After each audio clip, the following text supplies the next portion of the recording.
नमस्कार. खरं तर 2 दिवसापूर्वी शिवनेरी जुन्नर विधानसभा मतदारसंघाचे विद्यमान लोकप्रतिनिधी आमदार शरद सोनवणे यांनी आमचे पत्रकार, ज्येष्ठ पत्रकार सुरेश वाणी यांनी एक रिपोर्ट सादर केला होता आणि या रिपोर्ट सादर केल्यानंतर त्या तालुक्याचे माजी आमदार अतुल बेनके यांच्या माध्यमातून तो रिपोर्ट बनवण्यात आला. खरं तर अदानी प्रकल्प त्या भागामध्ये होतो आहे, त्या भागातील लोकांच्या या प्रकल्पाला विरोध आहे. त्यामुळे माझे त्या भागातील सर्व पत्रकार बांधव आम्ही प्रत्येक ग्रामीण भागातील नागरिकांच्या मुलाखती घेत असतो. या प्रकल्पाबाबत नागरिकांमध्ये जागरूकता निर्माण करण्याचं काम करतो आहे. त्या भागातील सर्व संघटना देखील रस्त्यावर उतरलेल्या आहेत आणि या सर्व संघटनांना, शेतकऱ्यांना मदत करण्याचं काम मोफत आमचे पत्रकार बांधव करत आहेत. खरं तर ज्येष्ठ पत्रकार सुरेश वाणी यांनी या प्रकल्पाला जास्तीत जास्त विरोध करावा. माजी आमदार असो, सामाजिक संघटना असो, सर्वांना एकत्रित करण्याचं काम चालू केलेलं आहे. खरं तर ते स्वतः देखील एक नागरिक आहेत, त्यांच्या भागात देखील ती जागा जाणार आहेत, त्यामुळे त्या प्रकल्पामुळे ते सुद्धा बाधित होणार आहेत. ही महत्त्वाची बाजू आहे. त्यामुळे ते प्रश्न मांडत असताना 2 दिवसापूर्वी अजनावळे या गावामध्ये प्रांताधिकारी, DYSP सर्व अधिकाऱ्यांसमेत या ठिकाणी बैठक लावण्यात आली. लोकप्रतिनिधी त्या ठिकाणी उपस्थित होते आणि उपस्थित असताना सर्वांसमोर लोकप्रतिनिधींनी एका पत्रकाराला 15 ऑगस्टनंतर तुझ्याकडे बघून घेतो, माझ्यावर अनेक कलमे दाखल आहेत आणि अजून एक वाढल अशी धमकी देणे म्हणजे ही अशोभनीय भाषा त्यांच्या दृष्टीने आहे. खरं तर महायुतीचं सरकार आल्यानंतर ते अपक्ष म्हणून निवडून आलेले आहेत आणि अपक्ष निवडून आल्यानंतर त्यांच्याकडून अशी भाषा बोलणे ही त्यांची संस्कृती योग्य नाही. पत्रकारांना सर्वसामान्य जनतेचे प्रश्न मांडत असताना ते वैयक्तिक कुणाचे प्रश्न किंवा वैयक्तिक तुमच्यावर काही आरोप केला असेल तर त्याबाबत तुम्ही बोलले असते तर ठीक आहे, पण तुम्हाला तुमची प्रसिद्धी न करता माझी आमदाराची प्रसिद्धी होत असल्याचा आपल्याला इगो झालेला असावा, राग अनावर झालेला असावा. म्हणून आपण भर सभेमध्ये सर्व अधिकाऱ्यांसमोर तुम्ही ज्येष्ठ पत्रकार सुरेश वाणी या पत्रकाराला जिवे मारण्याची धमकी दिलेली आहे आणि म्हणून अशा लोकप्रतिनिधींनी अशी धमकी देणे हे चुकीचं आहे. खरं तर धमकी देणे म्हणजे जो गरजेल तो बरसेल काय असं म्हणतात, त्याप्रमाणे पत्रकारांच्या केसालाही धक्का लावण्याची ताकद शरद सोनवणेमध्ये नाही. कारण ते जरी त्यांच्या भाषेत, दादागिरीच्या भाषेत पत्रकारांशी बोलत असाल तर आम्ही देखील पत्रकार बांधव, आम्ही देखील शेतकऱ्याचे सुपुत्र आहोत, आम्ही देखील काही मरेल आईचे दूध पिलेलो नाही. त्यामुळे आमदारांनी देखील आपली भाषा सुधारावी. कारण आमदारांनी आरोप प्रत्यारोप करत असताना त्यांनी देखील तेथील खासदारांवर देखील आरोप केलेले आहेत.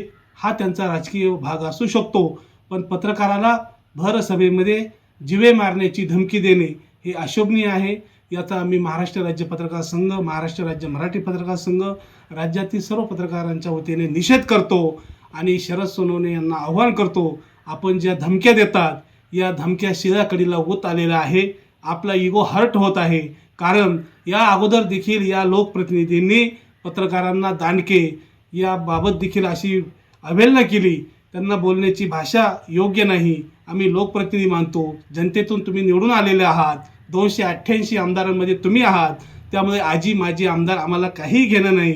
कारण माजी आमदार अतुल बेनके यांच्याबरोबर असलेले पत्रकारांचे संबंध, तुमच्याबरोबर देखील संबंध पत्रकारांचे चांगले होते. मात्र आपण अनेक ठिकाणी पत्रकारांच्या बद्दल अपशब्द वापरता, ही आपली संस्कृती योग्य नाही. आपण देखील लोकप्रतिनिधी आहात आणि प्रत्येकजण येत असतो. पत्रकार हा कायमचा असतो, लोकप्रतिनिधी हा 5 वर्षाचा असतो. आपण अपक्ष निवडून येण्यामध्ये देखील पत्रकारांचा वाटा आहे, हे मात्र विसरता कामा नये. मात्र धमकी देणे ही पद्धत योग्य नाही. अशा धमक्यांना आम्ही पत्रकार देखील घाबरत नाही. कारण ज्यावेळेस आमचे पत्रकार बांधव बाहेर जातात, एखादं वृत्तांकन करतात, त्यावेळी ते त्यांच्या घरच्यांना सुद्धा सांगतात आम्ही परत घरी येऊ किंवा नाही. त्यामुळे अशा शरद सोनवणे यांनी केलेला, सर्वांसमोर जी धमकी दिली, अशा धमक्याला आम्ही भीक घालणार नाही. या राज्याचे कर्तव्यदक्ष मुख्यमंत्री आणि आमच्या माहिती व प्रसारण विभाग त्यांच्याकडेच आहे. आम्ही त्यांना विनंती करणार आहोत, आपल्या महायुती सरकारमधील एक घटक पक्ष असलेल्या विद्यमान उपमुख्यमंत्री एकनाथ शिंदे यांचे ते विश्वसनीय मानले जातात, तरी आपण त्यांना समज द्यावी आणि पत्रकारांबद्दल असे अपशब्द वापरणाऱ्या लोकप्रतिनिधींचा आम्ही महाराष्ट्र राज्य पत्रकार संघ, महाराष्ट्र राज्य मराठी पत्रकार संघाच्या वतीने निषेध करतो. कारण आम्ही घेणारे पत्रकार नाही, आम्ही देणारे पत्रकार आहोत. त्यामुळे धंदा मांडला का, धंदा कोणी मांडला हे आपण जाणून घ्यावं. धंदा मांडला, धंदा कोण करतं? कारण तुम्ही लोकप्रतिनिधी आहात, तुमच्या तोंडून ही भाषा बोलणं हे उचित ठरत नाही. आम्ही धंदे करणारे नाही, आम्ही समाजसेवा करणारे पत्रकार आहोत. समाजाचे प्रश्न, सर्वसामान्यांचे प्रश्न, आम्ही मोफत सेवा देणारे पत्रकार आहोत. त्यामुळे आपण जे बोलतात ते चुकीचं आहे असं बोलू नये. कारण ही जुन्नर विधानसभा मतदारसंघ आणि शिवरायांच्या पावनभूमीमध्ये असलेल्या मतदारसंघातील लोकप्रतिनिधी आहात. त्यामुळे आपला इगो हर्ट झाला असेल, त्या इगो हर्ट आपण आपल्या पद्धतीने पत्रकारांना जवळ करून जर राहिलात तर पत्रकार देखील आपल्याला वर करतील. कारण आजपर्यंतच्या आपल्या राजकीय जीवनामध्ये पत्रकारांनीच आपल्याला मोठं केलेलं आहे, हे सुद्धा आपल्या लक्षात असलं पाहिजे. मात्र आपण कोणत्या तरी वेगळ्या विश्वात वावरता आणि त्या पद्धतीने दिवसाढवळ्या ही भाषा आपण बोलता, अशा धमक्यांना आम्ही भीक घालत नाही. कारण सुरेश वाणी हे एकटे नसून त्यांच्या पाठीमागे संपूर्ण महाराष्ट्रातील मीडिया उभी राहील. कारण ज्येष्ठ पत्रकार आहेत, त्यांचं लिखाण त्यांच्या न्यूज चॅनलच्या माध्यमातून असेल, त्यांनी आजपर्यंत केलेली पत्रकारिता ही त्या भागातील सर्वसामान्य जनतेला परिचित आहे. त्यामुळे लोकप्रतिनिधींनी आपण केलेलं वक्तव्य मागे घ्यावं, सुरेश वाणी यांची त्यांनी माफी मागावी, अशी आम्ही त्या राज्याचे मुख्यमंत्री असेल, उपमुख्यमंत्री एकनाथ शिंदे असेल, उपमुख्यमंत्री सुनेत्राताई पवार असेल, त्याचबरोबर या सर्वच मंडळी करणार आहोत. पुनश्च एकदा या घटनेचा आम्ही जाहीर निषेध करतो.